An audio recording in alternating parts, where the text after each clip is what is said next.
Obin, I'm glad to have you on Tech Trends today. Thank you. Thank you for having me. So tell me, what is your opinion of technology in a COVID era? I think number one, technology now rises to the surface, right? So now everybody becomes more technology aware because if you're keeping distance, then technology helps you shorten that distance, either through communication, especially through communication, right? And then effectiveness, you see people ordering food, using technology. People, telemedicine is hot now. WhatsApp, Zoom, Facebook Messenger, Google Meet, all those are now popping up, right, and becoming much more top of mind for a lot of people. So where does that leave countries that weren't prepared for the reality of today? Well, I think the countries have to do a lot more catching up, right? So you now have to run twice as fast and then be more creative. Maybe you don't necessarily run in a straight line to chase everybody else that's been running for 10 minutes ahead of you. Maybe you run across the field. So I think, if we use something like Nigeria as an example, right, you can see the shortcomings where being able to continue children's education using technologies has become very challenging, right? So I would think, we've got to step backwards and first look at what exists that is efficient, right, that you can ride on and at least get to the most people while you try to build out some of the technology infrastructure that should actually be in place right now. Yeah, because most of the brands, I mean, if a country like Nigeria was prepared for this, we probably will be thinking of how to earn foreign exchange from some of the services we are offering that is being offered today. But then, what's your word of encouragement for startups that have been building with little or no support? Well, I know you said words of encouragement, but maybe this might not come across as encouragement. But first, it's like help is not coming from anywhere. You have to figure it out yourself. Even the government doesn't have money right now, so and a lot of those funds, grants and all that are really going to dry up. And even if the money is available, a lot of people will still be focused on, first of all, keeping the office running, right? So I think for me, for startups, I think the main thing is really to step back for a minute and try to anticipate what a post-COVID era would look like. But I like to know, obviously some startups will have to pivot to certain kind of area, but what industries would you place your bet on post-COVID? In which environment though? Nigeria. Nigeria, you want healthcare? I think everybody now sees and understands how terrible the healthcare situation is. And I think those startups that will be able to come in and use technology to close the gap, so for example, today, I think telemedicine has a big chance in Nigeria, right? Maybe not as broad as, one would expect, but I think, there are a lot of people who would now want to sit at home and be able to have proper consultations with their doctors, The other thing I think would also be good would be logistics. I think the logistics market in Nigeria is still very shallow. It's not as deep as it should be, especially on the consumer side. So if you look at food delivery, right, I've seen some people having conversations around, e-commerce in the US versus say e-commerce in Nigeria. And you looked at, in the US, when they shut down, the e-commerce companies were given the essential services label and they were able to operate. And so you had the food delivery companies, Amazon and all that, doing very well in this pandemic because everybody is staying home. In Nigeria, that necessary infrastructure doesn't really exist. And then secondly, the consumers are not that much aware of, the companies themselves, to be able to take advantage of that. But I think, when you have the previous, what's their name? Opay and Max and all those other guys, if they can repurpose and create more awareness about services that they can offer to the average person, that helps reduce the the necessity for people to interact with themselves to get things done. I think there's a big opportunity there.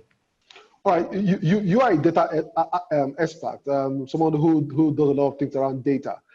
How important is data in the post-COVID world?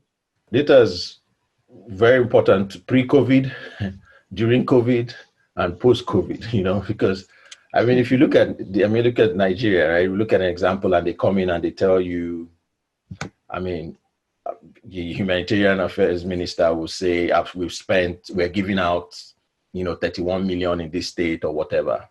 And people are asking, who are you giving it to?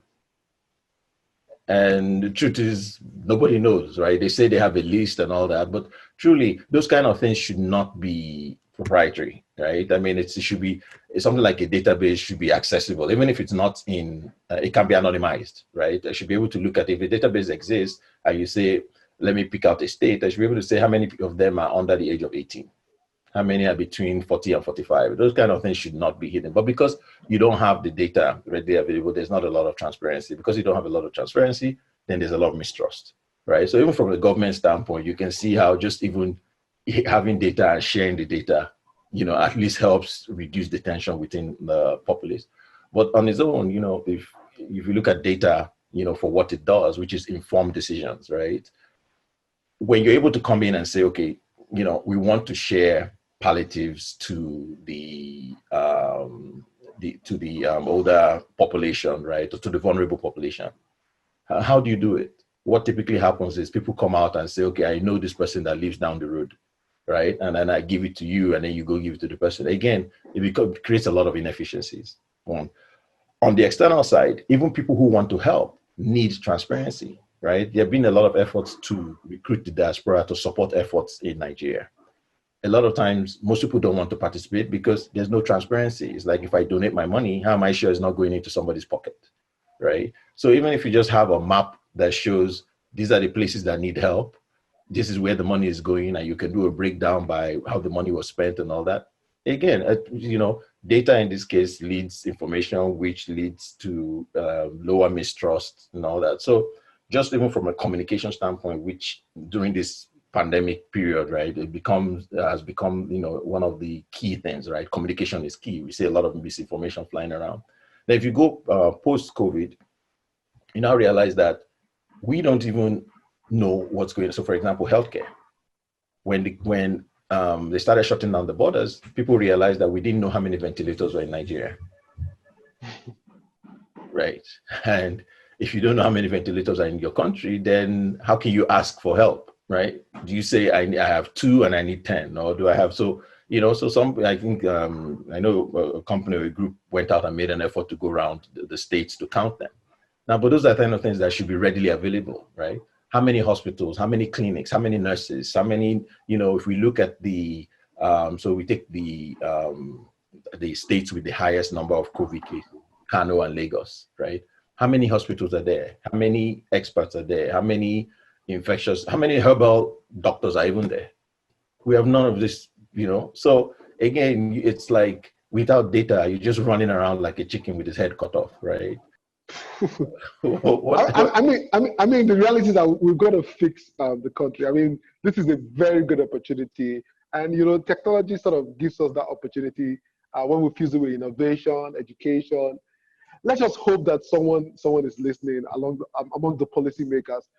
For the startups, I think the startups are trying to build, and they just need support. What would be your final word in this moment? I'll say, look, no matter what it is, we're all in it together, right? I mean, I agree, the policymakers, the leaders, they are at the top and they have their own responsibilities and they're expected to take us forward. But we too have our own responsibilities, right? We need to also learn who to hold accountable and when to hold people accountable. Everything does not end with one person, right? You look around yourself, and this is again going back to data. If you look around yourself, you need to be able to figure out, for the issues you are facing, who is meant to be accountable, and figure out how to hold that person accountable. Everything doesn't stop with Buhari, right? We run a federal system, and the Constitution gives the rights. We run a representative government, and we need to learn how to figure out who our representatives are and hold them accountable to make sure that they're delivering what we expect them to deliver. Obi, I want to thank you for being with me on the program today, and please stay safe, and I wish you all the very best. Thanks, and you too.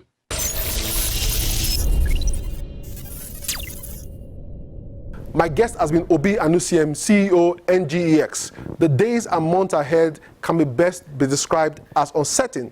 Yes, it will be challenging in many ways, But out of this era, we shall witness the rise of new business models and startups that will position to take full advantage of the reality. So let's keep hope alive. On the national front, we simply have to do more. If we had an effective strategy before now, we would likely have been earning foreign exchange, offering various tech, digital, and data-related services to the rest of the world. Well, we can start today, because if you ask me, I'll simply say it's better late than never. We've come to the end of the show, but it doesn't end here. The conversation continues online. We are Tech Trends TV on social media. And also watch the entire show on the Channels TV YouTube account or cfablog.ng. For Tech Trends, I'm Chukwemeka Agbata.